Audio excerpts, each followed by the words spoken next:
All right, we are live, and this is Sunday Night Astrolive. And for all 62 of you at present who are with us right now, thanks for being here. It is 7:37 in the Hill Country, and looks like we've just dropped off to all 58 of you. How are you? Have to catch later. Want to pay close attention. Pisces, Sun, Taurus, Moon, Tough Times, replay 2014, 2017. Yeah, well, let's see. We're gonna delve mostly into the Aquarian Sun tonight, in the eclipse of the Aquarian Sun, because we're entering into the eclipse season now, aren't we? The following eclipse after that will be on March 2nd and 3rd, and it is a total lunar eclipse. And we'll probably talk less about that one tonight than we will about the upcoming eclipse, which happens in 11 days. And we're kind of going to go through a little bit of the eclipse cycles for the coming year, and also some chart of the moment stuff, and you're catching up on where we are in, how do I describe this? The meta Epstein world. And it is a freaking phenomenon. Now, I'm not sure we've hit Jeffrey Epstein fatigue yet. I don't think we're close. And we have another batch of whatever you want to call it, emails, videos, recordings, whatever the DOJ has sifted through and combed through and carefully redacted. That's what we're going to get. And the last batch was quite interesting. Now, I've heard people note that when you go through all the various and sundry emails, that one of the things that we don't really get is the admission or the exposition of any crime or criminal violation, right?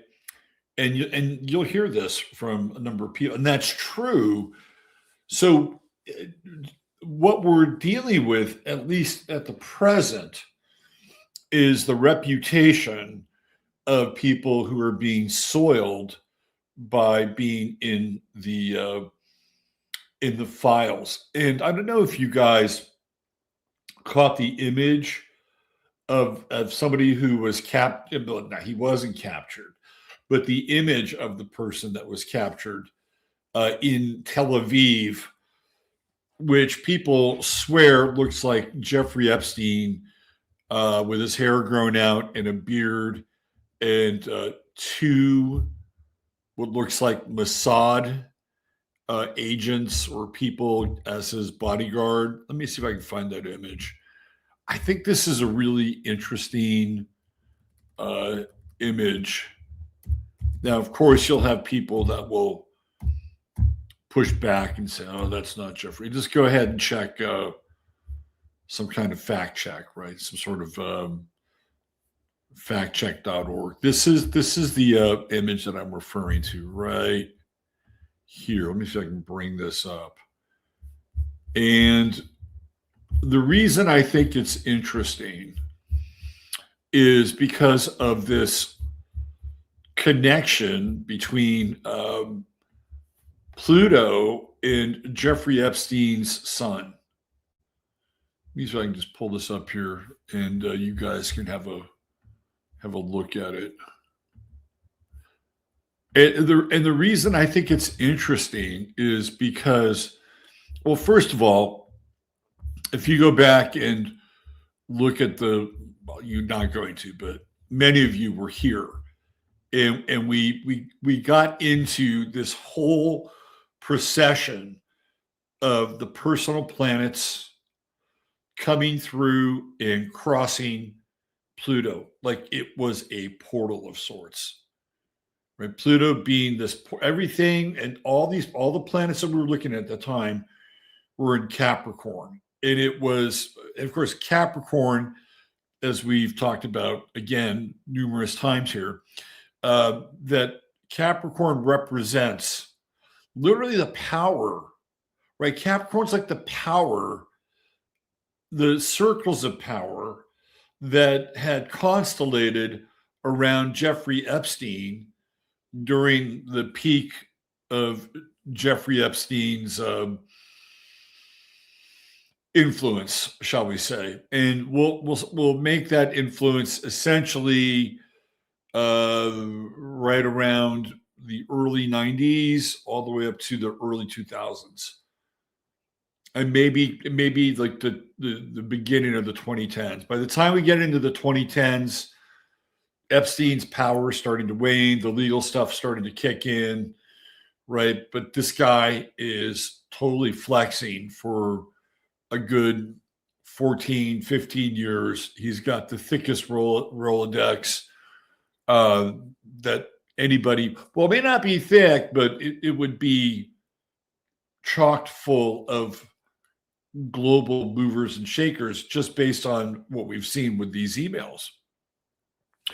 So if we just look at, again, we're just categorizing this in astrological terms.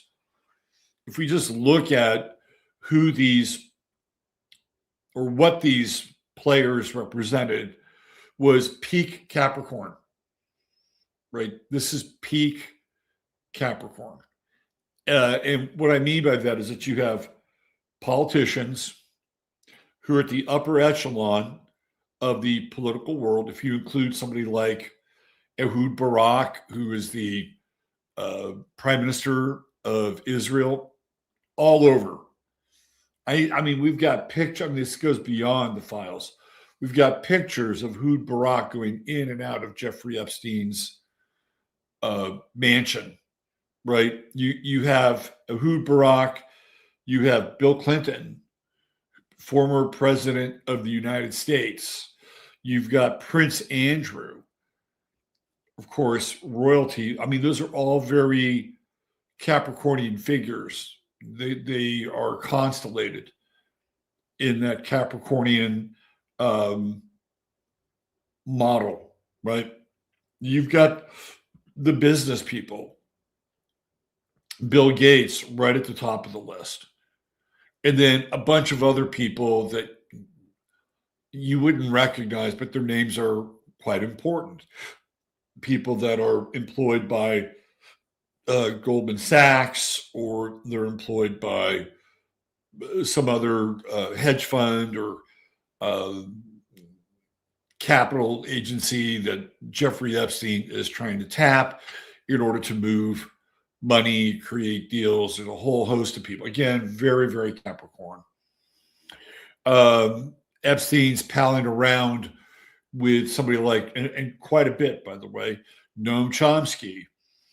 And when it came to things like left politics, the language of politics, the deep structure of language, Noam Chomsky's at the top of the pyramid, which again is very Capricornian.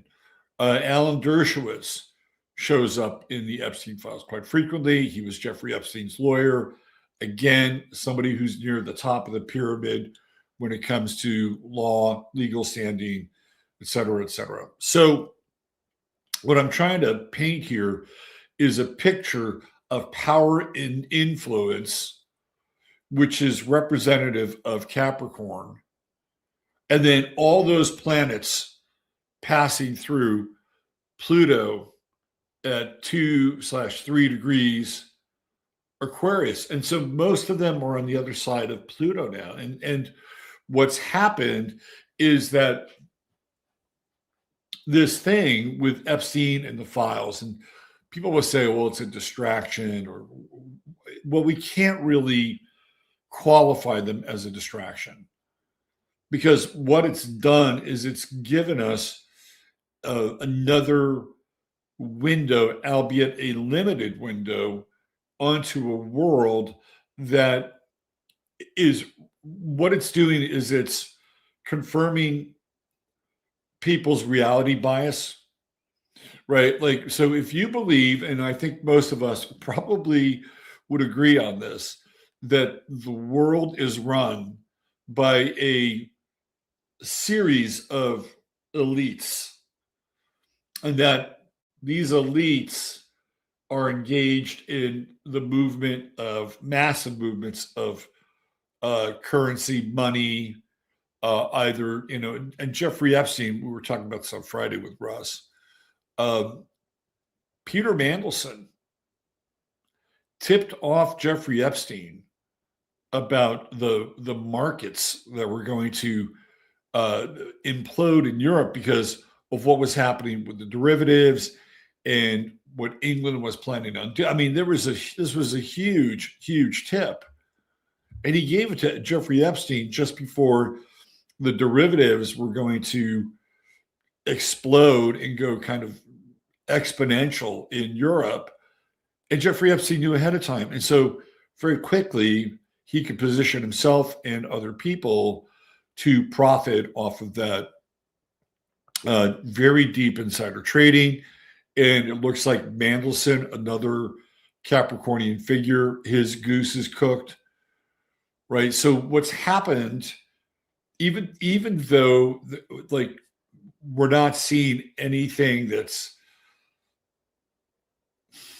going to get anybody directly arrested, reputations and professions are being completely and utterly tarnished. Like, it's going to be very, very hard for certain people to just be public figures, and I only see it as getting worse. Let me bring up the image of Epstein here, and again, we're just kind of setting the groundwork for something that is, I think, interesting from an astrological level. So let me just do this right here. Okay. All right. So I'm probably going to have to reload the image only because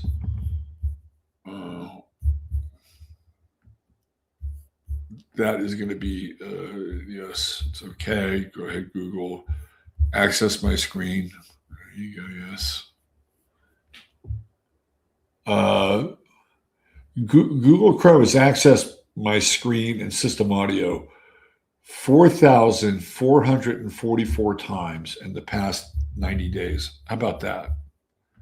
How about that for a number? 4,444. My computer just told me that. All right, so this is the photo if you haven't seen it. Supposedly, this is Jeffrey Epstein in the middle, flanked by Mossad bodyguards in Tel Aviv. Now, whether you think that this is actually Jeffrey Epstein or not, TBD, to be determined. What's interesting, again, from an astrological perspective, is that Jeffrey Epstein's sun is at 1 degree Aquarius, and Pluto has just moved across his sun, right? So when we think of Pluto, we think of death, right? And in some cases, we think of rebirth and what? Resurrection. So is this the resurrected image of Jeffrey Epstein? Now, I think that we can all pretty much agree upon the fact that this guy was not offed. He didn't off himself. He didn't. When you really drill down and you look at everything that had to happen in order for him to unalive himself, or even the circumstances surrounding it, it's just completely and utterly mind-boggling. The camera in his cell. They have camera cells. Cameras in the cell that went off. The camera in the main jail that went off for a period of time. Those are two things. The two people who were supposedly there to watch over not just Jeffrey Epstein, but everybody else that was part of the jail there in the Southern District of New York. One of them was a contract worker, wasn't even a full employee.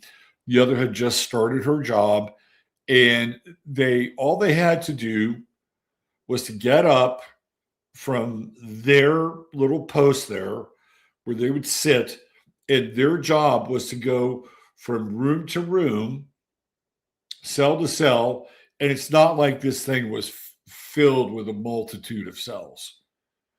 And they had their ability to look in on the inmates in every cell, and they didn't do that. They did not do that. And they were supposed to do it, what is it, once every half hour, 45 minutes, something along those lines. Didn't do it. Right? So everything lines up for the perfect series of events where it's easily, and I mean easily, explained that whatever happened that night, that was not whatever the official story was, it just doesn't line up. Right? So most of us, because we were talking about this when it happened, we were unconvinced. And, my first thought was that this guy's been extracted. He's not unalive. He's been extracted, because that's what people do, right? The whole thing was about extraction from the jump, from isolating him from the public, getting him to New York, and then essentially plotting this and getting him out of there. I don't know, there's something about this picture that reminds me of like the Beatles and Abbey Road, right? Like how they're all crossing the sidewalk at the same time. I mean, I know it's a bit of a reach, but so I'm curious, do you think that this is Jeffrey Epstein? Question mark. I don't see why it couldn't be. It looks like he's around the same height. I could see where if you wanted to go incognito, you would grow a scruffy beard, you'd grow your hair out, and you'd wear sunglasses. It looks like even on the day where you don't really need to wear them. It might help if we had a few more pictures, but I don't know. I can go there. What do you guys think? Is he barefoot? Good one, Josie. Sedona Angels saw them at Giant Stadium in 92. Who did you see? He was the Rothschild's asset. I've seen the same. I've seen some of the. No, he was. I mean, yes, absolutely. He bragged about it. He bragged about being a Rothschild asset. Absolutely. Let's see. Any other comments? Do you think it's Jeffrey Epstein? Let's see. He might be alive just because of all the information he has in his head. I'd agree with that. I think he's worth more to these people alive than he is unalive. Nobody says he's dead. Too risky to keep him alive. There's that possibility as well. Let's see. Lunchbox says that's Epstein, in my opinion. Amy says that's Harrison Ford. He looks like Bob Weir. I can see that a little bit. Let's see. I'm sick of the Epstein shit. I have better things to fill my mind with. Unfortunately, it's not going to go away because we're going to get more dumps, more Epstein dumps. Peter Bayonne called it a meta. He says Whitney called it a meta cartel. the mega, right? It is the mega corporation. It's Elvis dressed as Epstein. He'd have a bigger belly, I think. I agree. This looks like it does. It looks like the cover of Abbey Road. That's the first thing that popped off in my set. Grok says AI on that pic. Okay. Need to zoom. Sedona Angel says, I think it's him. Two men look like the same person photoshopped in. Could be. Could be. I definitely think Pixie about town. Definitely he's about life. He's life and protected and living well. Now this one, I think Peter is right about this. I'm going to go with Peter on this one. I'm sure he's got one hell of a dead man switch. Knew who else does? Alan Dershowitz.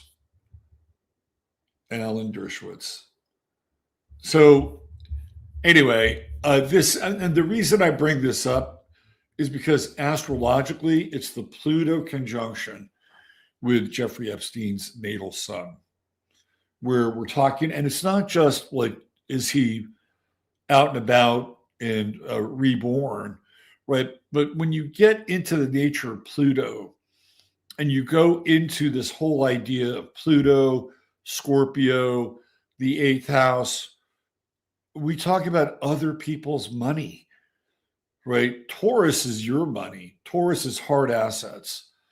Everything that seems to be bursting at the seams in these files is other people's money. And what's interesting is the emphasis on the public-private co-opt that Jeffrey Epstein specialized in putting together. So he would use public entities like a foundation, right? He would set up a foundation, and then they would run private money through that foundation, somebody like the Gates Foundation or something like that. And then they would set up shell companies. They set up private accounts in the British Virgin Islands. And so when we get into this plutonic material or plutonian material, right, we're into the world of deep finance, money laundering, all these entities kind of partnering together in this weird hydra of international finance. And what's happening is that through this medium of the internet, for better or worse, right? For better or worse, we can't really avoid it because it's here now, and we're sifting through the sort of the wreckage and the carnage of what's been done. It is being shown to us, and I think at a certain level, we all know, right? We all know that what's going on is way more venal, way more corrupt, and darker and deeper than we might even be able to possibly imagine. Well, here we go. This is unfolding, and we're seeing more and more of the skeletal structure behind this sort of private-public partnership in the way that they move money around and can capitalize on something like vaccines, where we saw this very concerted effort with Epstein wanting to partner with Bill Gates and putting together this essentially for-profit vaccine model that he would fuse pharmaceutical companies, NGOs, nonprofits like the Gates Foundation, so that they could, number one, launch a pandemic, whatever that looks like. They could back it up with media, news, all the messaging that they needed to do in order to promulgate said pandemic and then begin to profit off of that. That was just one scheme. So again, we're trying to look at this from an astrological perspective, because this is what ultimately this show is about, right? It's about astrology. So from that astrological perspective, the curtain is being pulled back, and it's being the contents of all this information.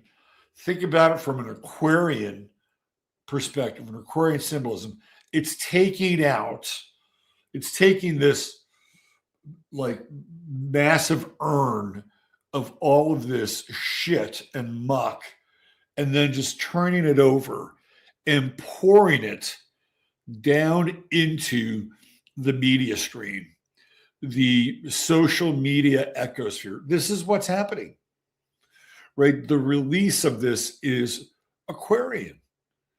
And we have all these people now who are in the mode of conjecture, commentary, raises his hand, right? And we're trying to sort through this and have some degree of meaning around it all. And we're not done. Like we're not. I mean, I think they've released a portion of it, and they've got more to sift through and redact and do all the things that they didn't want to do. I mean, let's be obvious. If it wasn't for Thomas Massey and Ro Khanna and Marjorie Taylor Greene and people that wanted this stuff out, this wouldn't be happening. Because the word from the White House is, it's a big nothing burger. Just move on. He was a creep. He was a bad guy. And when you look at somebody like Pam Bondi, Scorpio, right? Pam Bondi says, no, there's nothing there. All we saw was a bunch of videos with Jeffrey Epstein having sex with minors, and it was disgusting. Really? That's all you saw? That's all that was there? Seems like it was a lot more than that, right? It seems like there was a lot more than that. Then you get Kash Patel, Pisces, basically saying there's nothing there. He's on the records, and then all of a sudden there's a there. And that there wouldn't be there if it wasn't for a bipartisan effort, which was Aquarian, right? It was an Aquarian effort to have both sides, who are usually at each other's throats and opposing one another, right? They were going to work together. Now, there were a lot of Republicans that didn't want any part of it. Some did. I believe Nancy Mace was on board. I think she's a Republican, right? MTG was on board. She was a Republican. You had a lot of Democrats. The Democrats are just sharpening their knives, just thinking, we'll get a bunch of Republicans. We'll get a bunch of Republicans caught in the center of this thing. So we're good. Let's go. Maybe we get shit on Trump, more shit on Trump, and we can go after more impeachment with Trump. So they were on board, right? Even though they had the time to do this when Joe Biden was president, I think what they might have underestimated was the amount of so-called democratic power and influence. Whatever you like, we don't really know what Bill Gates is politically, and it doesn't really matter, because what he's going to do is he's going to put money in the pockets of whomever is going to be Gates friendly, including the current president, the current standing president. So Gates is non-denominational, and so he'll just throw his money in any direction as long as he gets his shit passed, right? And these are the people that ultimately are at risk. Now, will anybody do any time because of this? It's very doubtful. But we're seeing the fallout of some of this. I think the guy to keep your eye on is this Mandelson character over in England, because what he did when he gave Jeffrey Epstein that information, and it's all there. We saw it. We looked at it on the show on Friday. Right, he told them what was going to happen economically in Europe, thanks to these cancerous derivatives, and it was the equivalent of George Soros knowing what was going to happen with England as it related to silver back in the day when Soros made a ton of money. He knew ahead of time what was going to happen. It's like the Rothschilds knew ahead of time what happened with Napoleon. The Cromwell and the English lost, right? But the Rothschilds, and I don't believe the pigeon story, by the way.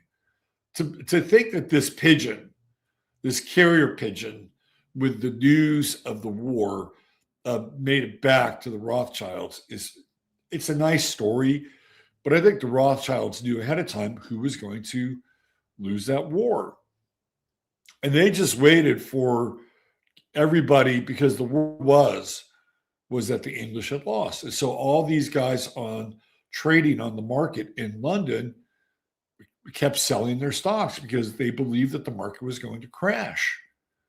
And the Rothschilds are just buying. They're buying all the stocks that are being sold. And they're actually contributing to these rumors while all this is going on. So that what happens is that they get all these stocks really, really cheap. Right. And so these guys are the average, whatever the average of the stock exchange is dropping, the stocks are dropping, and the Rothschilds are doing a massive buy at near the bottom of the market for these stocks. And then all of a sudden, eventually, word comes through that Napoleon lost, the English have won, the markets are safe, and now the Rothschilds have cornered the market. And again, Jeffrey Epstein, supposedly an agent of the Rothschilds, and David Rockefeller, member of the Trilateral Commission. I mean, he positioned himself to be in the center of all of these major economic players and circles. Like if there were Venn diagrams, Jeffrey Epstein would be in the center of all these Venn diagrams. So Mandelson is somebody probably to keep an eye on. Prince Andrew's already had to move out of his royal digs. Now he's in a 5-bedroom. If you're a royal, now 5-bedroom sounds nice here, doesn't it? When you like to have a 5-bedroom house and some other houses on the property, so you could have people come stay with you, and some stables and some horses. To us, that sounds great. To Prince Andrew, it's a fucking ghetto, right? I think he was living in like a 30-room mansion, and he had all the accoutrements of royalty. Butlers, maids, all that stuff. Right now, he's got to go do Green Acres out in the country because he's being demoted essentially in the royal family. So this is what I'm talking about. There is a price to pay for certain people. We already saw this with Larry Summers, who's the head of. He was on the board of Palantir. He had to step down.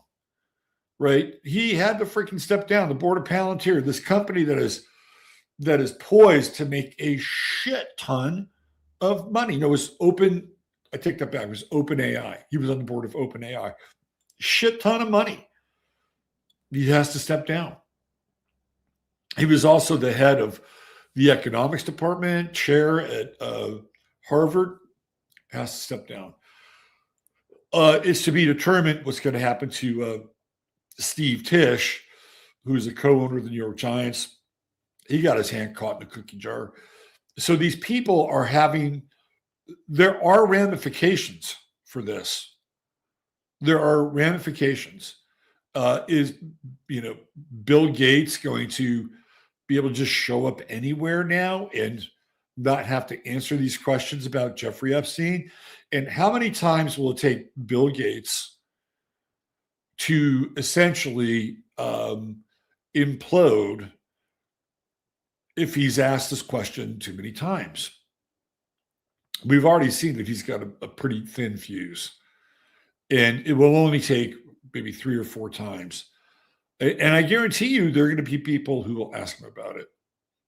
So this idea that people won't suffer the consequences of what's being released is just untrue, because we've already seen it. It's already happening.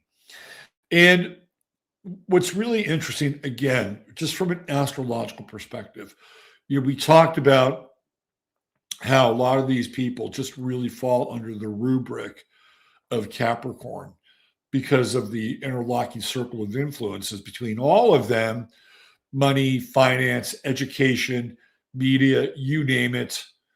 right? They're all like a human centipede together, right? They also, if you flip it around, right? If you flip Pluto in Aquarius around, and we're dealing with Leo, right? These people also, including Mandelson, who is a lord, Prince Andrew, who is a prince, right? These people also fall under the modern definition of royalty. Like Bill Clinton shows up a lot, modern definition of royalty, President of the United States, right? That's about as secular royal as you can get. So what we're seeing here is this Plutonian effect on these Leonine characters. And it's another aspect of all of this. You remember those black lights from like the 1960s? Remember those black lights? And then they'd have these posters that without the black lights, they were really kind of boring and just sort of made of, these, I don't know, bright colors, but nothing to really, but when you turn the black light on, right, those images really jumped. And you're like, oh, look at that. I mean, it's cheap, it's cheesy, but you can really see them. This is what's happening with Pluto and Aquarius. It is the black light effect. And what it's doing is it's illuminating, right? This is like the dark sun. This is like the black sun. It is illuminating these characters. And it's not even just Epstein, right? I mean, we could expand this conversation. We could bring it into Diddy world and all the people that are supposedly connected to Diddy world. Lots of stars, lots of luminaries, and we're not done. We are not done. I think it was Cat Williams. Must have been about 2 years ago, right when Pluto was flirting with getting into Aquarius. I think Cat Williams a Leo. What's his sign? I think he might be a Leo. Let me just check here. I got to do my Cat Williams. He's a Virgo. Cat Williams is a Virgo. But when Cat Williams came out and said the truth is coming, right? This is right at the beginning. He was not wrong. He was not wrong. And it's still going to unfold. And one of the things we're going to talk about tonight is this upcoming eclipse, which is going to be on our doorstep in 11 days. So why don't we do that? I'm not going to go for a long time tonight. What is it, 8:15? And we started at around 7:30. I think we'll clock in at about 90 minutes here so that you guys can, because I started a half hour late.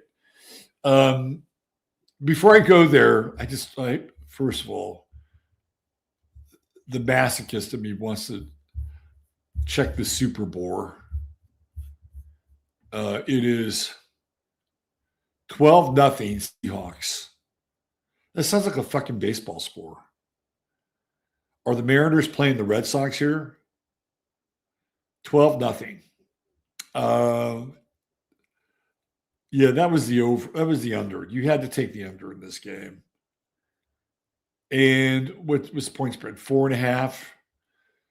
So the Seahawks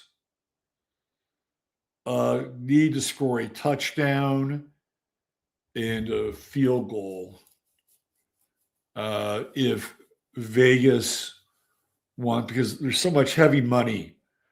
The Patriots have to score a touchdown and field goal for them to get in cover mode. 7 doesn't do it. That's a 5-point spread. I think the spread's 4.5.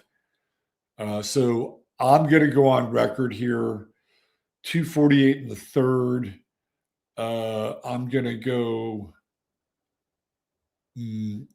I think the Patriots are going to manage a touchdown. I don't know how they're going to do it. And they're going to kick 2 field goals. And I think the final score of this game is going to be 15-13. That's my, although If it's not 15-13, then the Patriots are going to have a big goose egg. A big goose egg. And looks like, what, halftime's over, and we were spared Big Bunny or Bad Bunny, whatever the fuck his name is. Oh my God. This whole thing. All right. Let's get into the eclipses here.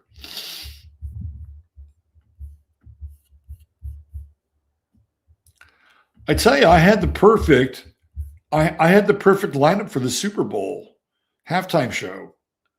I had it. The most logical choice for halftime entertainment would have been what? The fucking Doobie Brothers. They're just down the road. They got their start in San Jose. And they sing in English, which is amazing. And you know who else I suggested? I suggested Too Short and E40, the two of the most famous rappers from the Bay Area. If you don't really count Tupac, who's not really from the Bay Area. Well, guess what? Too Short and E40 performed last night at the NFL Awards. So they got that part right. But it was like, you get Too Short and E40 and you stick them in taking it to the streets, right? And let them do a rhyme breakdown with taking it to the streets. It would have been great. It would have been absolutely great. Or You Keep Me Running, right? You keep me running. You get like, do a little rap breakdown there. Listen, fire fucking Jay-Z and hire me. Because Jay-Z was responsible for that halftime show. Hire me. I'll take care of it. All right, let's get into the eclipses. Okay, so here we go. Now, again, we're just going to focus primarily on next week's eclipse. And next week, we'll focus on the upcoming lunar eclipse. All right, so these are the eclipses, and they are going to be happening in the Aqua, Leo, Pisces, Virgo cycle. So you may ask yourself, why? Well, it's because the nodes are shifting. They're not quite there yet. The one that gets the closest is the Leo eclipse. That one's the closest. But we're still dealing with these Pisces Virgo nodes. And when we get into 2027, we'll have more Aqua eclipses on hand. So this is almost like 2 years worth, right? So the nodes are moving. The true node is moving from Pisces to Aquarius. And the south node is moving from Virgo to Leo. So all you Leo people out there, the ones that we love so much, it is your turn to burden the south node. Now, as an astrologer, I have found the nodes to be perhaps the most interesting, intricate, and how do I say this? Most misunderstood aspect of astrology. I think they're really, really misunderstood. And there's a reason why certain schools of astrology, like Stephen Forrest and the evolutionary astrologers, pay so much attention to the nodes. I get it. Until you really have a direct experience of the nodes, you cannot really fully comprehend their impact on a chart and life. And I say this with all humility because this last year I had the South Node going through Virgo, and it was not fun.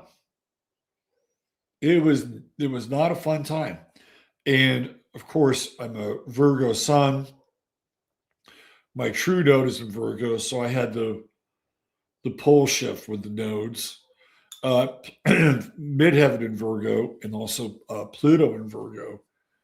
So one of the things that I experienced this year, and again, kind of a perfect storm, because Mars was in the sign of Virgo. I had Mars in my 10th house transiting through there, kind of close, somewhere between my true node and my sun. And then the south node was conjunct Mars. And that was the time that I got sick, right? It was the time that my energy, Mars, and my health was failing. And guess what I was doing? It's like the 10th house, right? I was spending a lot of time at home, which is where the true node in Pisces was going through my 4th house. And I felt like in some ways it was almost like I was in like convalescent mode. And and I was doing shows and shit during that time, but people don't know like how. And I'm not trying to get any kind of sympathy, okay? I'm just being honest. People don't know how physically taxing that time for me was. Right? You probably saw that my face looked fuller. I had gained about 35 pounds of fluid in my body because my heart was failing and my organs were not able to process anything due to this engine of my heart. And it was an absolute nightmare to look at myself in the mirror, right? It was a nightmare. I looked like I was about 6 or 7 months pregnant. Um, I've always had thin legs, and yeah, my legs looked a lot thicker. If I could have kept the water on my legs and have them work okay, I would have been fine with that. I was like, oh, look at these tree trunks now. But they're not tree trunks. They were not tree. They were all filled with water. My feet were swollen. And walking across HEB to buy shit was exhausting. It was really, really exhausting. So what did I do? Well, I discovered DoorDash. I discovered, and I never did these things before. HEB home delivery. Like, I'm not going out to get shit. Let me use this app, right? And so they brought stuff here, and I basically was pretty much housebound for about 3 or 4 weeks. Again, I had clients and I was doing things, but I didn't have to leave. I mean, and leaving was just laborious. So I'm just giving you my experience from ground fucking zero, right? When that south node debilitated my Mars in the 10th house, normally a transit with Mars in the 10th, man, I'm feeling right. It's getting close to my sun. It's like, yeah, I'm vital. My powers of analysis and healing and all that Virgo stuff is switched on. It was just not happening.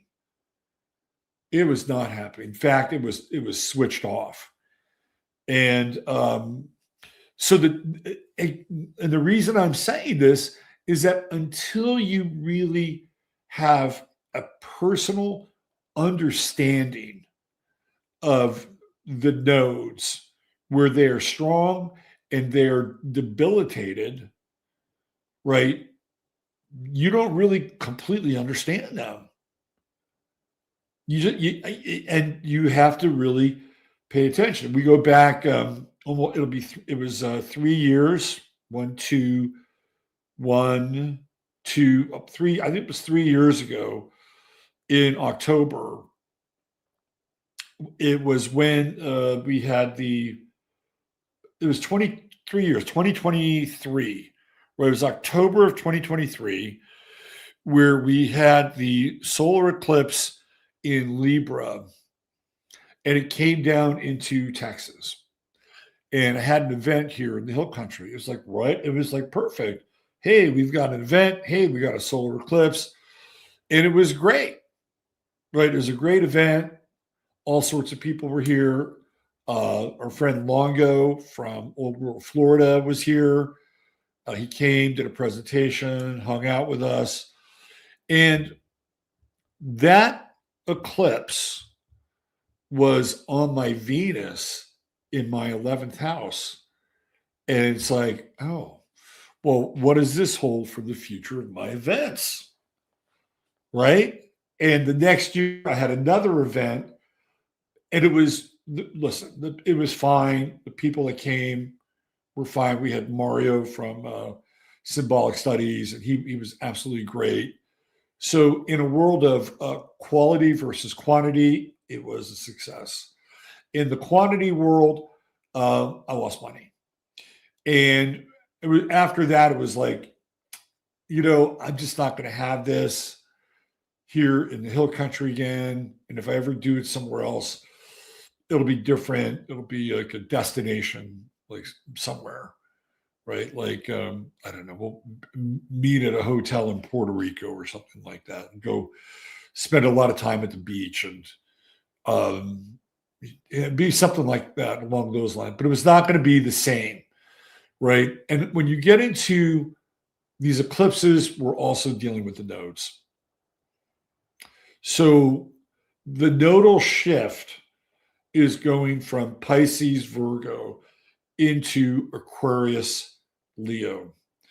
So you Leo folks out there, you're going to have this south node and these eclipses starting partially this year and mostly moving into 2027. Leo and Aquarius are going to be under the heat lamp, particularly Leo. And one of the things that I think that connects us up to this other story that we talked about with Jeffrey Epstein and Pluto and Capricorn and the Aquarius Leo axis is the movement of the South Node through Leo. And it's going to be through this period and through this cycle where we're going to have these eclipses that this whole idea of people that are special and elite, people who are luminaries or have passed for luminaries, that time is coming to an end. So this, and we've already seen some of this. And let me just say this. I am not putting a value judgment on that. Because what happens is that, let's say we have a massive talent, like, I don't know, Stevie Wonder. Okay. Stevie Wonder is a massive talent. He's still around. He's still alive. He hasn't made a record in years. And there's probably a reason for that. But he's still with us, right? Stevie Wonder would fall into that kind of Leo luminary category. I mean, there was a time where there were very few bigger stars than Stevie Wonder in the world. Well, let's say somebody like Stevie Wonder, who's a Taurus, by the way, happens to pass during this cycle that I'm talking about. And he represents, or I'll give you another one. This is probably an even better example. Mick Jagger. Mick Jagger's a Leo, right? Let's say for whatever reason that the eternal Mick Jagger, remember that there was that character from, he was a bad guy from Dick Tracy, and he had like a prune face. Remember that character? That's what Mick Jagger's turning into. He's turning into that comic strip villain from Dick Tracy. Like, I think it's like prune face. Is that what they called that character? Anyway, Mick Jagger's star would be dimmed, right? Or we'll use another Leo example. These are just Leo examples. Robert Plant. Robert Plant's a Leo. right? What happens if his candle is snuffed and his star is dimmed? And they stood for these luminaries, right? They stood for these luminaries, these rock gods, star status. Well, the idea is that in a universe that has balance interchange, that they would be replaced by more Aquarian versions of what that represented, or what, say, one version of Mick Jagger, or one version of Robert Plant, or one version of Stevie Wonder.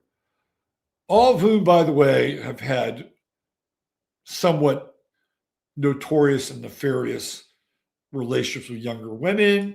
That's a different part of the conversation. But let's say Robert Plant. We'll just use Robert Plant. Robert Plant, on his own, is worth about 1,000 Aquarian internet influencers. Am I right? One megawatt version of Robert Plant at the height of his powers in Led Zeppelin, and even afterwards as a solo artist, he's done some good stuff.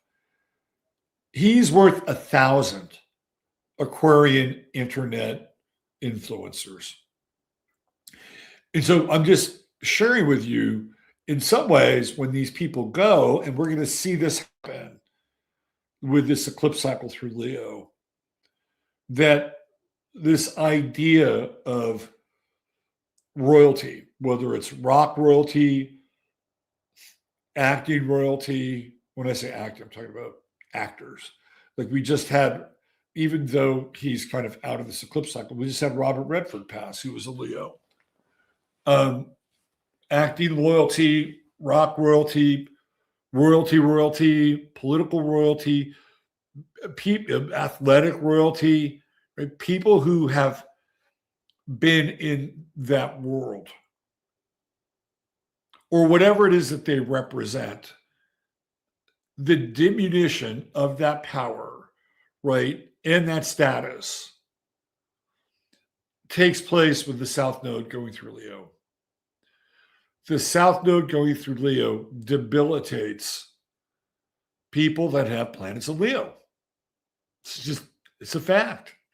You got planets in Leo, you'll experience debilitation as the South Node begins to move through your planets.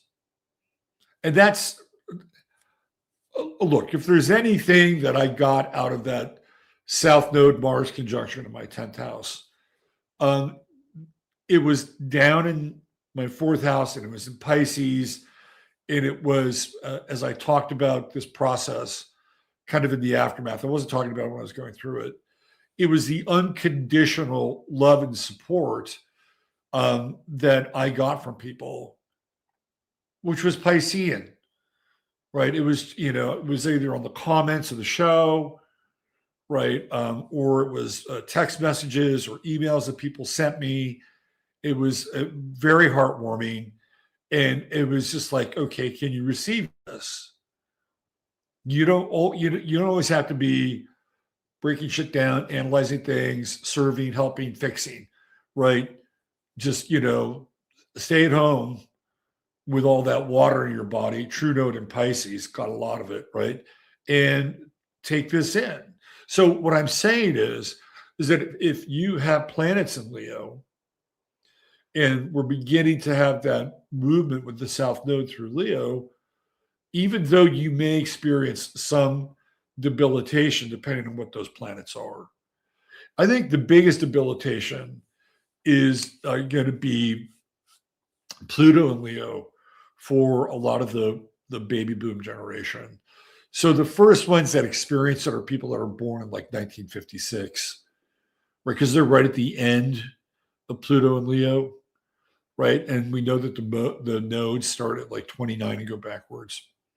And by the time this cycle is over, right, it is at 1-0 Leo, and it's hitting people born in like 1942, 1943, when Pluto and Leo just shows up. And it's that south node cycle going through Pluto and Leo that generationally it is going to hit. Now, of course, the south node has been there before. This is not anything new. We'll go through some of these other cycles, mostly Aquarius. But every time I go through an Aquarian cycle, which we'll go through, it will also have shown up in Leo. So it's not the first time the baby boom generation has gone through the south node in Leo. But chronologically, the youngest of the baby boom generation, and if we're just talking Pluto and Leo, born in 1956 would be 68 years old, 69 by the time we finish these cycles. And 69 is a lot different than 50, 56 or 43, right? I mean, it's just chronologically much, much different. Now, that said, right, on the other side of the chart, as the true node goes through Aquarius, the biggest challenge for Pluto and Leo, and even people with heavy Leo aspects in their chart, is to learn how to be a part of the team, the human race, which is Aquarian. So what you'll see is you'll start to see, especially for the boomers with Pluto and Leo, they're going to be looking around and going, okay, how much longer do I have to be here? Some of them will have health issues with this south node. Their vitality will be challenged. And they're going to look over to the other side of the chart in Aquarius, and they're going to ask themselves, right, what do I do with my resources? Am I going to hoard my resources? Am I going to share them? Who am I going to share them with? Maybe I want to create a foundation that lives on after me, which is very Aquarian, by the way. It's like you're coming down from the top of the mountain and you're rubbing elbows with the rest of us. And I'm not just specifically talking about Pluto and Leo. I'm talking about Leo in general. And I love Leo as a sign. It's a great sign. But there is this sort of descent from Mount Olympus. And you get to learn through the application of the movement of the true node through Aquarius. And then you realize, or people will realize, that they are not in an ivory tower, that they are connected to others. And I guarantee you, this whole idea of friendship is going to be really important. And it's going to be important in general, right? Because we're going to need each other in a way that we haven't really experienced before. Like maybe you'd have to go back to the Great Depression and figure out like, oh yeah, well, we really need each other. You know, do you have any work? And, you know, I mean,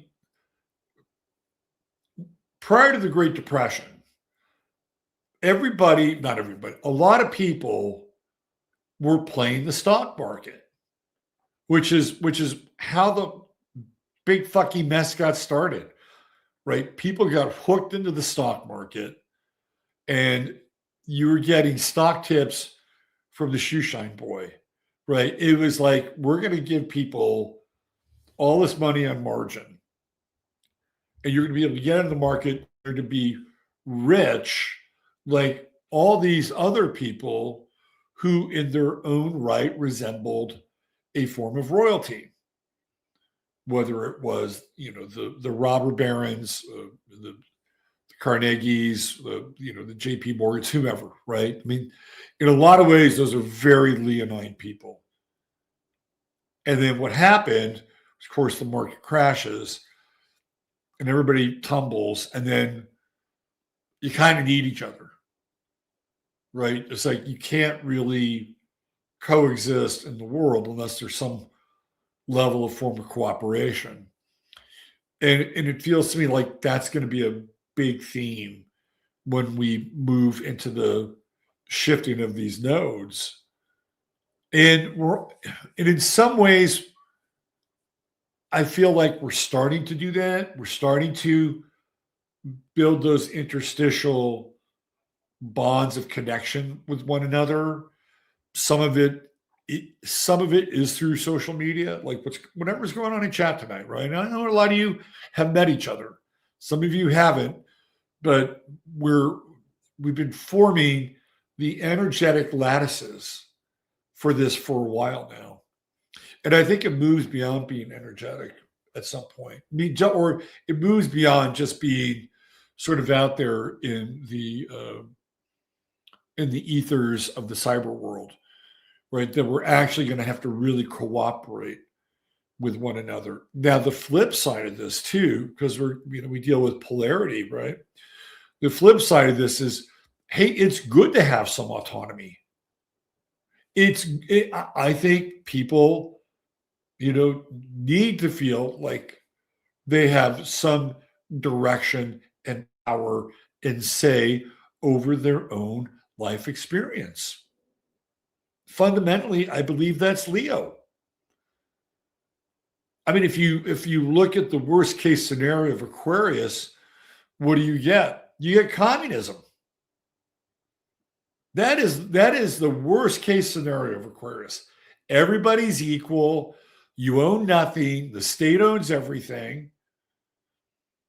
And if you speak out against the state, well, you get a cold, harsh punishment, whatever that is, right? That is the darkest iteration of Aquarius. And there's no incentive, right? This is the Leo side of things. There's no incentive to stand out. There's no incentive to grow something and get better at it. And in some ways, even be the best at it, right? This is what Leo represents.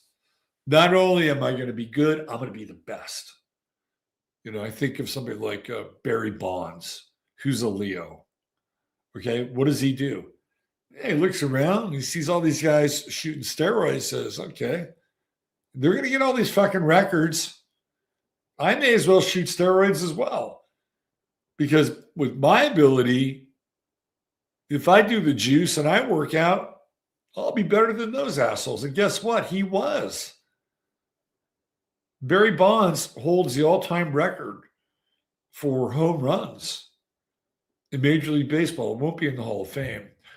And I'm just sharing with you this idea of Leo, right? Leo wants to be the best. Wants to be the best. Our guy, David Palmer, the Leo King. Love him to death. You don't think he wants to be the best astrologer, the most famous and most popular astrologer in the world? You damn right he does. I don't have a problem with that. Right? And then it's like, oh, what about ego and all the things going? Well, it goes along with the territory. Right? It's very hard to find somebody who's like the best at something and it's just really, really down to earth and humble. And I'm not saying it doesn't happen, but you have to have some kind of egoic investment when it comes to being the best. And this is where we're kind of going through this, the dark and the light and the dark and the light and the interplay between Leo and Aquarius. So on the one hand, watching these false gods fall to earth, not a bad thing. But we live in this realm where it's like, do you want 100 versions of Drewski or do you want one Robert Plant or one Stevie Wonder? I'll take one fucking Robert Plant versus 100 versions of Drewski. If you know who Drewski is, they're not even the same category, but I think you know what I'm saying. So that's one side of it. Just because everybody has a YouTube channel, which is very Aquarian, right, doesn't mean that all the YouTube channels are good or they all evoke quality. Some do. Sometimes I'm surprised by just how fucking inventive and smart and the games that some people have with their YouTube channels. Right? I'll give you another example. Look at Mr. Beast. Mr. Beast is kind of a prelude to this old star system, which is fun and fading, and this new one that's emerging. And it's coming through the internet, which is an Aquarian medium. But it's not always great. Like, I think Mr. Beast is fucking mediocre at best. And he's propped up, and he's synthetic.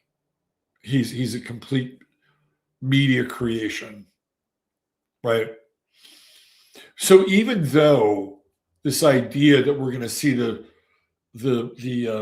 dimming of these stars in Leo or whatever they represent, it doesn't mean that Aquarius will always be better. Just keep that in mind. Now, that said, right, it does hold a great potential for people to figure out how to begin to work together versus being at cross purposes. Because we'll use the capitalist and then the ultimate polar opposite, communist, right? Capitalist, communist model. In capitalism, theoretically, right, you get to be in a free market, you get to own your own property, you get to be in charge of your own investments, right? In that world, that is what we would call autonomy. And based on the model, it is financially driven. And so what it does is it creates a society of individuals. And being an individual is very Leo. All right, we have this whole, like, I live in a 2,000 square foot house, 3 bedrooms, 2 bath. I got a backyard, I got a front yard, right? This model of living is based on, like, this idea of having a castle and having all these hectares. It's just a smaller version, right? It is the classic feudal version that became available to quote unquote everyday people in the United States and in other parts of the world. That's what happened, right? People began to determine their own financial destiny. And through that, they also were like, oh, well, I'm not really into social programs. Social programs are Aquarian. Yeah, I really don't want to pay for that shit because my tax money is going to things that I don't really support nor do I appreciate. And I'd like to hold on to that or more of that. Thank you very much. And Jeffrey Epstein, by the way, was quite good at that, helping people hold on to that. And this is the Leo Aquarian axis. This is what I'm talking about. So Leo begat individualism. Aquarius begat the group, the society, the collective. And I'm not saying here that one is better than the other, right? But what we're going to see is we're going to see that this idea of the individual, that I get to control my own destiny, my own finances, all the things that give me self and social responsibility and accountability, that's going to be much weaker through this application of these nodes and what goes on with the eclipses. It's just a function of it, right? It's just a function of it. And if you think that there is anti-boomerism now, just wait till these eclipses start showing up and the South Node, right? As there's a widening gap of haves and have-nots, of people who have property and people who don't have property, people that have a collection of things versus people that don't have a lot of anything, right? And those people, whether they're from another country and they've newly arrived, or they're young people, right? They're going to look at that and go, I want that. I want what they have. And why do they get to have it? And when are they going to give it up? This is going to be a big tug of war with these eclipses, especially in 2027. This year, not as much. We're still kind of in the Pisces Virgo realm of things.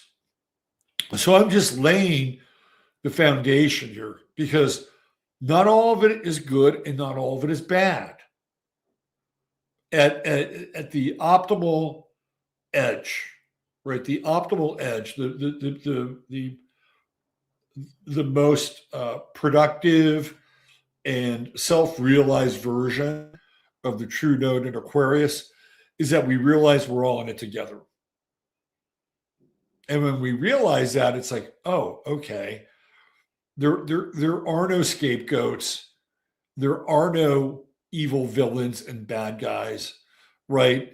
I mean, there are, but they're not what you think they are. And it may be, just maybe, if we all pool our emotional and psychological and even spiritual resources together and we stop fighting amongst each other, then maybe, just maybe, what's represented by the South Node in Leo for the first time in who knows how long, we might be able to begin to reset the balance of that hierarchical relationship. But in order to do that, we're going to have to lay down a lot of animus and prejudice and realize that we're on each other's side. All right. Let's talk about these dates. Okay, so 2/17/26, we have the first eclipse, and it is in Aquarius, but it is at the anaretic degree of Aquarius. I'm going to show you. The second eclipse is on 3/2/33, and you know what happens with these lunar eclipses is that they start like towards the end of one day and they kind of bleed into the next day. So it's, around like 11:40 at night. That's why there's two days associated with it. And that's a total lunar eclipse. And then we have our next eclipse. And this is the first big one in Leo. And it's on 8/12/26, total solar. This is the one to circle right here. Although this upcoming eclipse in Aquarius, don't sleep on it, because I went through historically to find Aquarian eclipses that occur at 24 plus Aquarius.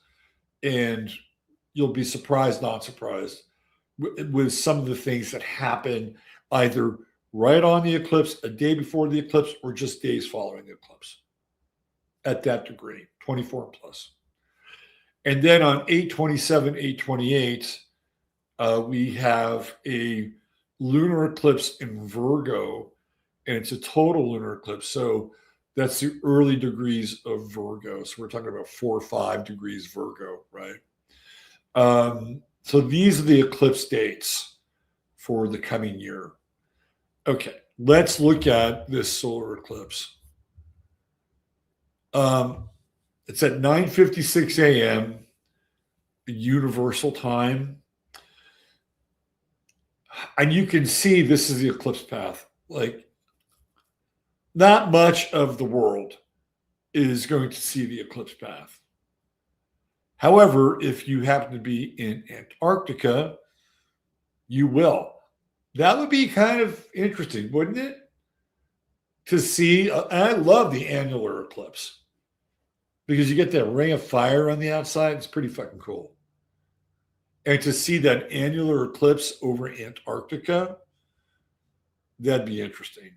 The one area where this eclipse is, I would say, the most visible is down here. There's Antarctica right there. Is down here in South Africa, Madagascar, Zambia, Zimbabwe. Like, these people are going to see some of this eclipse. And I do think that the physical journey of the eclipse is really important. I don't know if you guys saw this story that there was a group of people that went down to Antarctica and they brought cameras and I think they had like Starlink or they were streaming and they were immediately seized. That just happened. Like, this is a very, very private area down here, right? So it'd be interesting to see what emerges out of Antarctica as a result of this solar eclipse. If we're looking at it from the African perspective, that's an area that is very troubled and has, especially South Africa, a lot of animus and violence. So would this eclipse darkly illuminate what's taking place in that part of the world? And not just the violent part, but also living conditions and income, et cetera, et cetera, et cetera. So from a physical perspective or physical location, I would definitely keep an eye out for South Africa and that whole, I guess we could call it the reformed Rim, because those are former colonies that have been reformed, regoverned. All right, let me check the Super Bowl. What do we got? Oh, wow, this game got blown open. 29-7. The Seahawks put their foot on the accelerator. This is not even going to cover. Not even Vegas loses money on this. 22 points. There you go. All right. I thought maybe the Patriots would sneak in their cover. Vegas makes its money back. Not going to happen. You people up there in the Pacific Northwest, your team is about to be world champions in football. All right, let's go on to the next slide.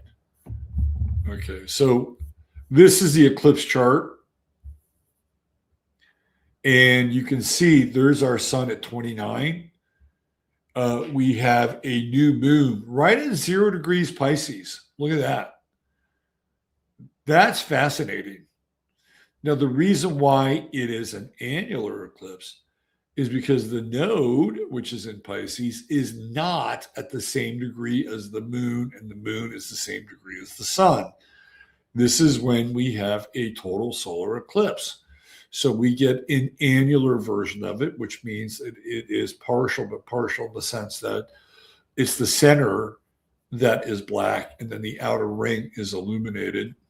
But 29 degrees, this is the first eclipse in this, what they call the Saros cycle, right?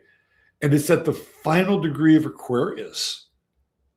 It's a really interesting degree to have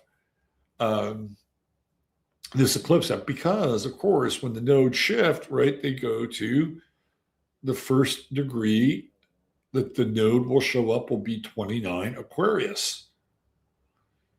So we have to keep an eye on this eclipse as a precursor for the nodes and the journey of the nodes through Aquarius.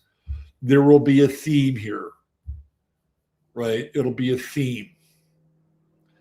And what's interesting also about the sun here is that it is in square with Uranus. So is Mars, by the way, but the sun is in a much harder square with Uranus. I would say, along with a number of other astrologers, that especially with an eclipse, even though it is mostly going to be in Antarctica, that this would be earthquake territory. I mean, just with the sun at 29 Aquarius squaring Uranus, it is unstable. The energy is unstable. And we're dealing with unstable earth energies and unstable celestial energies, right? There is conflict. There is tension. This is an explosive square. Socially, it is also potentially quite explosive as well. Financially, are we also dealing with a metals crash? Question mark, because Taurus represents hard metals, right? And then Aquarius, Bitcoin and all the, all the crypto coins, they're all Aquarian. They're Aquarian. They exist, as basically zeros and ones in a blockchain world, right? And you access them through your computer, right? And you have, people that are, XRP stands, or you'll have people that are Monero stands, or you'll have people that are Bitcoin stands, right? And these people are they're like English football clubs. And they're behind one of these currencies, like they're behind, Man City or something like that. I mean, and you can even see it like on their Twitter profiles. They'll have like a symbol for whatever coin they're invested in and put all their time and their energy. Some people are, shitcoin people, and they're, like Doge people, and they have the Doge dog, and it becomes like a mascot or a totem for them. And there's a community. And this is the whole thing with these coins. They have like these communities, which are very Aquarian. And this is very unstable. This is highly unstable. So are we going to see that's not just the beginning, because Bitcoin tumbled, right? What did we lose from Bitcoin? Was it about $40,000 per coin? I don't know where it is now. Last time I checked, it was around 65K. It was up over 100K. I think it was 110. And then, of course, they had a huge sell-off, right? So I would say that this would be twofold, and that these would be shock waves. These would be economic, and also, and I would say there's a great potential for geological and geopolitical shockwaves.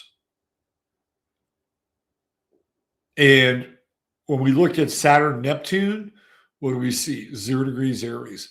So we're watching Saturn and Neptune join forces pretty much under the auspices of this eclipse.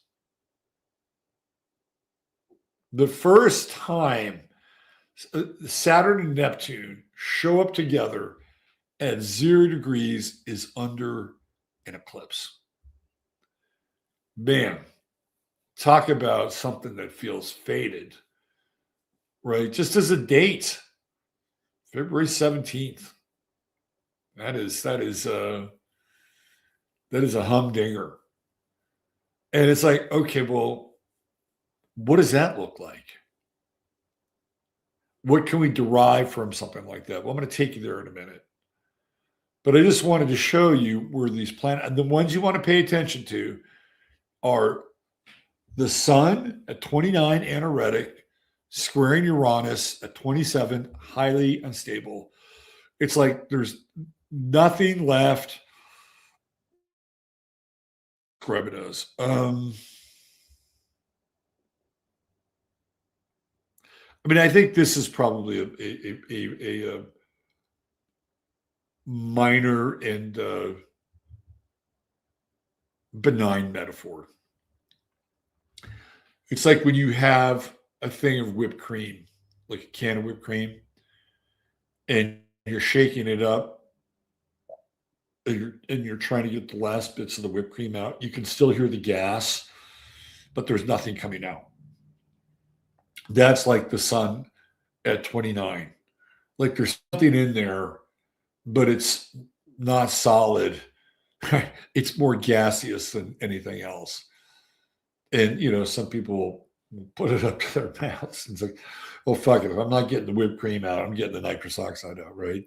Anyway, so we have nothing left here. Nothing left. And the moon over here is like, hey, look, there's a new beginning, right? There's the potential for new emotional content. But just because it's new, it doesn't necessarily mean it's positive, right? Like when you have a new moon, the idea behind the new moon is that it is empty. It's like anybody, if you're born on a new moon or close to it, chances are you have filled your life with a shit ton of experiences. Because that's the nature of people born on a new moon. It's like, I want a lot. I gotta fill my cup up, right? And this is the case of this new moon, but it doesn't necessarily mean that it is entirely positive, right? It just means that we're filling this space, this empty space, with emotion and feeling. Doesn't mean the feelings are good. It means that in the wake of this eclipse, there's feeling, there's deep feeling, profound feeling. And that feeling could range from gloominess to sadness to what's the word I'm looking for? Pathos, right? I mean, this is kind of on the back end of this eclipse. And usually what happens is that, well, not usually, this is just my interpretation, is that it's something large enough so that a number of people feel it simultaneously. And this moon is stressed out. Yeah, Venus and Mercury are in trine with Jupiter. That's nice, right? So it gives us empathy for other people. It allows us to communicate in a way that shows other people that we care or we're on the same emotional wavelength. I like the trine. Don't get me wrong. But the experience of the emotion is colored by the eclipse. And what happens during and after, with an eclipse cycle, we're kind of in it now. And then, we'll be in it, another week and a half after the eclipse. So it's about a 3-week cycle. I mean, it's a broad application. A lot of times when an eclipse happens, things usually happen not long after the eclipse, but they're there. This to me feels more immediate, especially because of the position of the moon and how it's in a different sign. If the moon is in Aquarius, what are we really feeling? We're like, oh, wow, that's really terrible. Glad it didn't happen to me. Right? I mean, that's kind of like the moon in Aquarius. If you have moon in Aquarius, I'm not shitting on your moon. Okay. But there is a quality of the moon in Aquarius. Like there's kind of this universal what I call universal empathy. Like you can relate and equate to another person's suffering, but there's also a detached experience of that. That's not the moon in Pisces. The moon in Pisces is anything but that. Moon in Pisces is like, what? Don't you care? Don't you care? Aren't you sad? Look at this. This is tragic, right? I mean, that's the moon in Pisces, especially when it's new. Now, pay attention to your dreams. Pay attention to your dreams. I guarantee you, somebody out there is going to have, whether it's in our chat or just in the world at large, somebody out there is going to have a revelatory premonition of this eclipse cycle and this eclipse. So somebody's going to have a profound dream around this thing, and it's going to come out. But pay attention to your dreams, because there's something really, really psychic about the run up to this eclipse. Look what we have here. This is just the run up. Mercury in Pisces, Venus in Pisces, True Node in Pisces, Pallas in Pisces. And there's that new moon. And we are just wired. We are wired psychically in a very unique way. So this is again, we're in this period now, even though we're not exactly at these planets, right? The future is beaming back to us. So pay attention, pay close attention to your dreams, because you may actually experience something in your dreams that could be quite useful. Maybe you need to pull your money out of a certain place or a certain market. Pay attention. So this is what the eclipse looks like right here. And again, I want to stress that the degree of this sun is going to mark it's not just going to mark the degree of the nodal transit through Aquarius. It will reflect in some ways what that nodal transit is all about. What is the Sabian symbol for that at 29 Aquarius? Let me just look at that. Sometimes I ask myself, should I look at the symbol? Should I look at the symbol? Do I want to go there? Okay.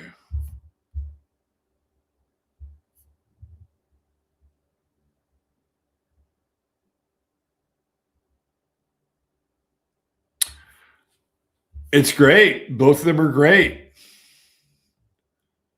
Like 29 Aquarius is a butterfly emerging from a chrysalis.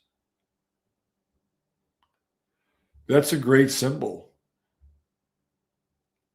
The capacity to utterly transform the character of one's consciousness by radically altering the structural patterns of everyday living and types of relationships one enters upon.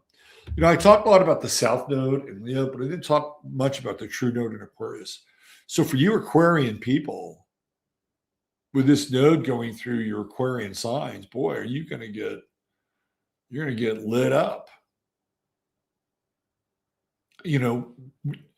Between Pluto in Aquarius and the True Node going through Aquarius, I think we could make a case here for early stage Aquarian age evolution and symbolism and actualization.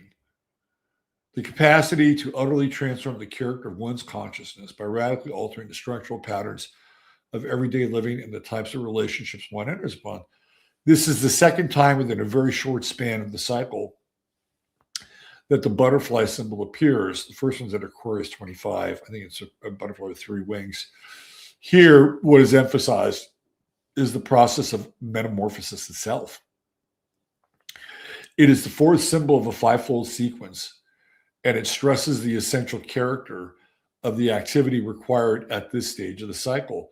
Nothing short of a complete renewal of the implications of being alive as a human individual will do. A radical change is needed. At this stage, this change is individual and mental, and it should be seen against the background of humanity as a whole.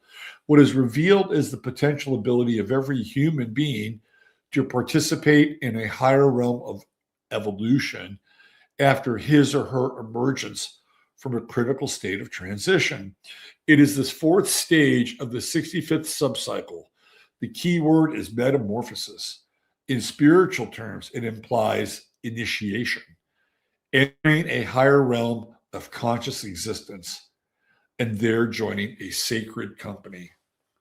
So, with how I would interpret this is that based on this symbol, the eclipse, and then the evolution of the nodes in Aquarius Leo, is that we are getting closer to emerging from this chrysalis that we have been in for a long time.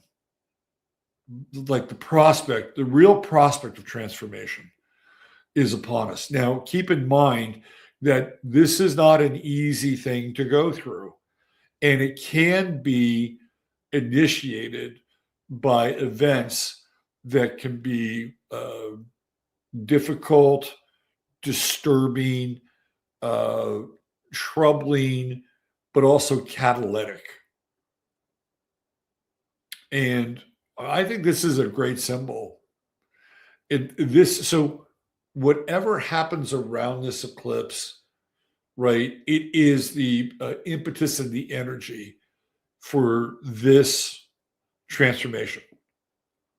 We are the butterfly. We are the butterfly. All right, let me go back to okay. So this is the 29th degree of Aquarius, ushering a new time, the convulsions of a death rattle, the birth pains of a coming age. And I reiterated earthquakes here. And these are the aspects that we touched on. Anaretic Sun 29, new moon in Pisces, Saturn, Neptune, Aries 0. And what's interesting is, I didn't realize that that degree of Aquarius. I mean, I've read that symbol before. Don't get me wrong. I knew that symbol, but some of them I'm much closer to than others. It's like I'll never forget that 29 degrees is about the symbolic birth of the butterfly, and so this is kind of like that, right? This idea of birth and this kind of cosmic baby that emerges. And to me, this is the start of it all right here, right? With this eclipse, and then as the nodes progress, it is ushering in a new time, the convulsions of a death rattle, the birth pains of a coming age. And I do believe earthquakes play a role in all this. So one of the things that I noticed, I wanted to look up, and I did, is when we get into Saturn, Neptune territory in Aries, we're in war territory, right? Which could also, these two things are not mutually exclusive. I don't think people want war. People are tired of war. I mean, even though we haven't had like a full-on, boots on the ground war, we've been going through a culture war. We've been going through a war of the sexes. We've been going through kind of a racial war with George Floyd and Black Lives Matter, right? People are just tired of this shit. The wars that we've been going through have, for the most part, not been bullets flying and our sons and daughters dying, unless you live in Ukraine or certain parts of the world that are still war torn. But we live in the heated crossfire of a culture war. It's going on for a while, and people are kind of tired of it. And it's like how. I mean, it's kind of funny in some ways. Like I played that video where it's a song about Somali daycare and the Leering Center. Like, it's kind of funny, but on the other hand, it's kind of exhausting. It's like, oh my God, you got to be fucking kidding me. More taxation through theft, or more theft through taxation, more corrupt politicians. And now it's like these fucking Somalis. The fuck are they doing here? They're scammers. Get them the fuck out. And then we got boots on the ground in Minneapolis. We have ICE. We have people who are theoretically shot. We have all this anti-ICE rhetoric. Was it some Olympic athlete was like speaking out against ICE? I mean, that's a war. That's a culture war. And there are people who are out for blood. And there are people, both sides are out for blood.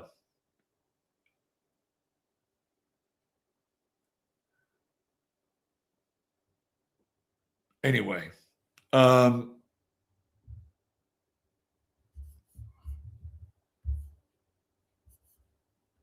I looked at war,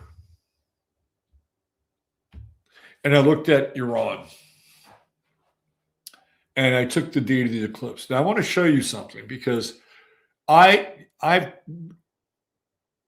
worked this out on it's two separate websites. So I'll show you a version of the Iranian chart right here.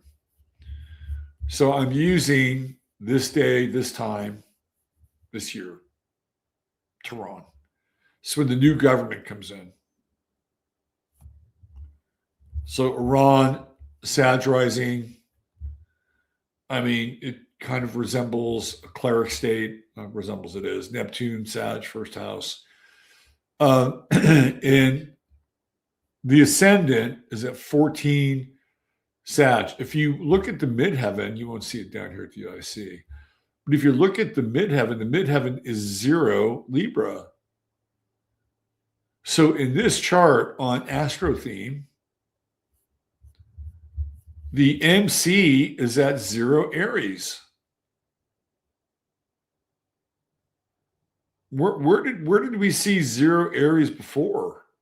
Yeah, it's Neptune and Saturn.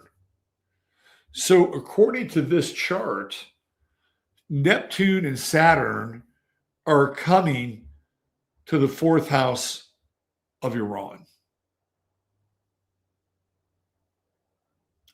Saturn and Neptune have been on Iran's Mars and Mercury through this transit. And then Iran's sun is at 10 degrees Aries, which means that in very short order, Saturn will be conjuncting Iran's sun in the 4th house. So I looked at this and I'm saying, this is some more shit.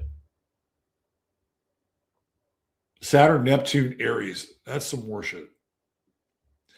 The eclipse would be right there, right? And the nodes would be here and here. Okay, so when I went to Astrodienst and I put those coordinates in, I did not get the same degrees on the ascendant, the midheaven, and the IC. Now, we're talking about a 5-degree difference.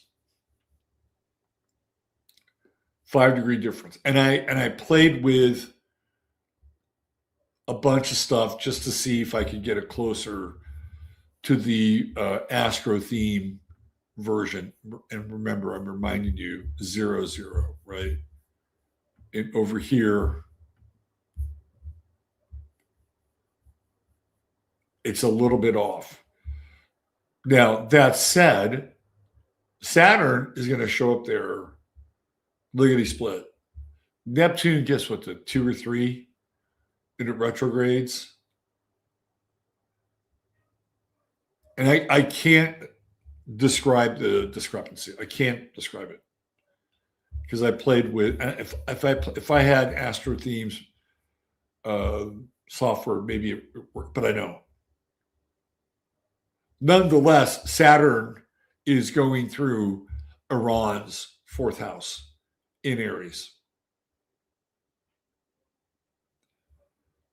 So I would beyond an educated guess say that this is where the war theater is going to take place, and it clearly is astrological. There's no doubt. And through this transit, Saturn and Pluto are going to oppose each other. Now, Saturn's been here before. 1997, Saturn went through Iran's 4th house. But the circumstances, timing, etc., are quite different than they are now. So this is the eclipse day. I put in the eclipse. There's the sun, there's the moon, right? And here's Saturn, Neptune knocking on the door of Iran's 4th house.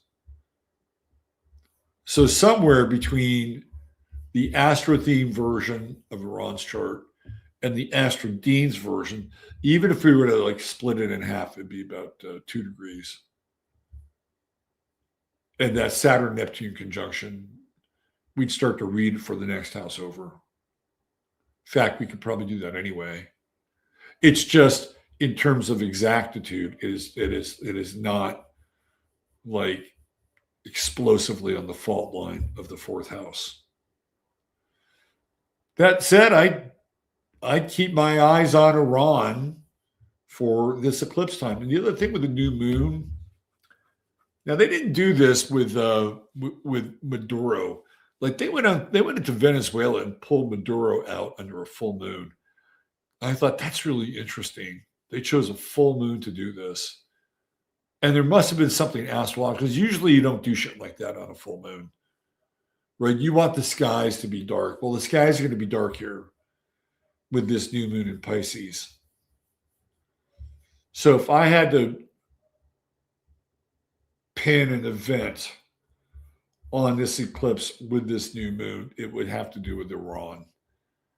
And maybe finally Bibi gets Trump to empty the clip, so to speak. So these are previous Aquarius eclipses. And this is 24 degrees and more. So I went back through time and I looked at some of these eclipses. I think this is the last slide I have. And I was looking at what took place at 25 degrees or more, or 24 degrees.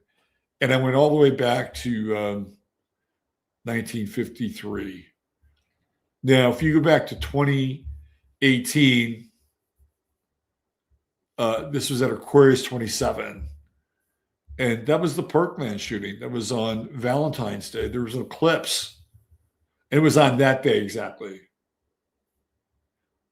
Some of these are not on the day, but they're close. They're very, very close. They're either off by a day or in the case of this one down here, just a few days after. So they had the Parkland shooting at Marjorie Stoneham High School in Parkland, Florida, which turned into a very Aquarian event, didn't it? It became very collective to the point where my kid was in middle school and they all marched out of their middle school in support of not having guns on the campus. It's just like, whatever. And then we were given the great opportunity of getting to know David Hogg during that time. So that was an eclipse event. And again, whether you bought it, were into it, believe it, it was a collective event. A collective event. because it was on TV, social media, right? It was and very Aquarian in the sense that, oh, we got to get rid of the guns. It's for the greater good. That happens, right? And that was like the last time we had an eclipse, solar eclipse, at 24 degrees plus. It was at 27 degrees. That's the closest, by the way. In 1999, on the 16th of February, this is interesting. Throughout Europe, there were Kurdish protesters who stormed Turkish embassies all around Europe. And again, what are we looking at? We're looking at a collective event. It wasn't just one embassy. It was a number of embassies because they wanted their own state. Right? And, what were we dealing with? It was like, okay, well, Turkey is not it's not a caliphate, but I don't know, was Erdogan in power then? It seems like whoever's in power in Turkey just stays there for fucking ever, which to me is very Leo. And Erdogan, comes off as a very Leonine character. So again, it's radical. This is radical energy. These are protesters, right? So this is, I think, very close to the eclipse in 1999. Coming back to Iran on 2/23, this is just a day or two after the eclipse. The Ayatollah says that he will decide the fate of U.S. hostages being held. I thought, wow, that's interesting. That brings us back into Iranian territory. And so the hostages were taken right around 79, late 79.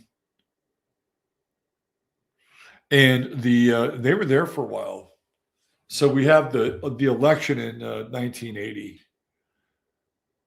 Right. This is when Ronald Reagan gets elected. And the Ayatollah is brought back to Iran, and he's the one that says, I'm going to say what happens to these people. Not my council, not the UN, me. So pretty radical, right? Now, he's kind of a Leonine figure. He's kind of a Leonine figure. In fact, he kind of looks like Sean Connery, the actor, doesn't he? Anyway, that happened in 1980. In 1961, the element Lawrencium was discovered. This is like, I think, right around 25, 26 Aquarius. And Lawrencium is the element that is produced through the activation of a linear accelerator. And it's named after the same guy who they named Lawrence Livermore Labs after. So it's a very interesting element to the periodic table. It is in some ways a radical discovery, right? And it's only produced through the application of this intense energy that it circulates through the linear accelerator. Now, if you go back to 1953, there are two things that happened in 1953 that really set the stage in a lot of ways for what happens later. So on 2/13, 1953, and this is again, like around 20, 25, 26, Aquarius. These are all eclipses, right? These are all solar eclipses. Christine Jorgensen returns, I believe, from Sweden or Denmark. I forget which country. It's one of those two. And she had sex reassignment surgery. So Christine Jorgensen becomes the first transsexual. And it happens under Aquarius. And it sets the tone for what's to come. It's weird. It's different. It's like the third sex, along those lines, right? And that's in 1950. Well, what's interesting is just after that, and still part of that eclipse cycle, Watson and Crick discover the double helix DNA. So interesting things happen around this solar eclipse. And some of them tend to be radical, explosive, culture changing. The Watson-Crick thing changes our understanding of DNA forever, right? And it's just in the wings of this solar eclipse in 1953, which also, from a weird genetic perspective, it's like one is the examination of DNA and how DNA is structured. And then the other is the forceful, I would say, reorganization of a person's DNA. Like they're not really doing anything here except for the application of hormones, right? Different hormones and, chop and snip. Ooh. Can you imagine what the chop and snip was in 1953? Not good. I don't think it's good now. In 1953, it was probably horrible. Now, maybe they just got Christine Jorgensen on hormones, and Christine Jorgensen got to keep the equipment. I haven't dug that deep, but in terms of a cultural figure and what Christine Jorgensen meant to that world, pretty important. I'm not stressing any of the importance myself. I'm just telling you from that world, from that perspective, Christine Jorgensen is the first being, right, that emerges from this idea that you can change the sex, which is in a lot of ways very Aquarian, right? It's very, very Aquarian. It's like, okay, well, we're gonna mess around with your hormones, and we're gonna maybe attach some silicone breasts to you, and then we'll call you a woman. Because Christine Jorgensen was a man, went to Europe as a man, came back as a woman. So this is what happens when you go to Europe. You better be careful. You better be careful. They may abduct you and flip your equipment. So these are some of the events that have happened either bang on this eclipse at 24 degrees plus, like, so we're going to have a 5-degree orb, or exact, or just after. Right, just after. I think the closest one is the Parkland shooting or the Kurd protesters. So they all just stormed all these Turkish embassies all around Europe. 1953 is very interesting. There's a lot happening in 53. There's a lot going on with Eisenhower, post-war America. Of all the cycles, 1953 is the one that seems to be the one that's touched by the most social change. Some other events that happened in 1953. We'll go with, Stalin dies. So, Christine Jorgensen comes back from Denmark. Watson and Crick at the University of Cambridge announced they discovered a structure of DNA. Stalin on March 1st suffers a stroke after an all-night dinner with Soviet Union Interior Minister Lavrently Beria, and future premiers Georgy Malenkov, Nikolai Bulganin,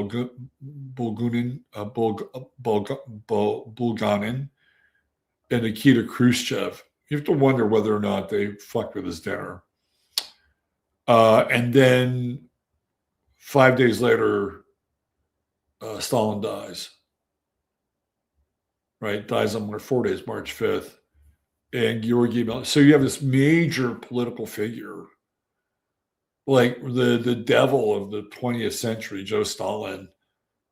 Like he's like, this eclipse signals the end of Stalin.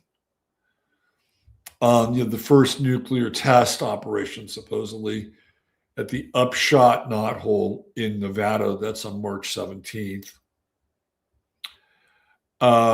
You have the 25th Academy Awards on March 19th. It is the first one that is broadcast on television. 10 days after that, actually, it would be 7 days after that, Jonas Salk announces his polio vaccine. What else do we have here? Let's see. On April 25th, Crick and Watson published Molecular Structure of Nucleic Acids. Aldous Huxley on May 5th tries the psychedelic hallucinogen mescaline, inspiring his book, The Doors of Perception. This is all post-eclipse, right? And now the nodes, right? When we're talking about the nodes here, they're moving into Aquarius. And you can see the beginning of the Aquarius, this like kind of first arm of the Aquarian age, right? Hallucinogens, the 1960s. It all starts with Huxley that year. What else do we have?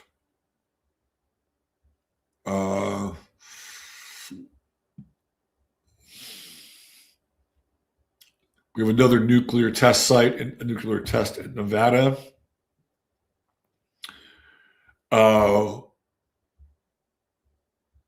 Sir Edmund Hillary and Tenzing Norgay supposedly become the first men to reach the summit of Mount Everest. That's all in the wake of this eclipse through the transit of the nodes, the transit of the node in Aquarius, Leo. Let's see, what else do we have here? CIA Technical Services Staff head Sidney Gottlieb approves the use of LSD in an MK Ultra sub-project. Hello. Egypt becomes a republic, so they become independent. The IRS gets renamed the IRS. July 9th. It was formerly known as the Bureau of Internal Revenue. And on July 9th, they turned it into the Internal Revenue Service. So 1953 is a very interesting year. On August 8th, Soviet Prime Minister Georgy Malenkov says, hey, we got the hydrogen bomb. And then they, Soviets supposedly have their first atomic bomb project. Joe 4 thermonuclear weapon detonated in the Kazakh region. And that's on August 12th. So we know that the South Pole is in Leo. Now we've got two theoretical nuclear powers. Oh, look at this. And then on August 15th, there is a coup in Iran. Interesting. Very interesting. So there you go.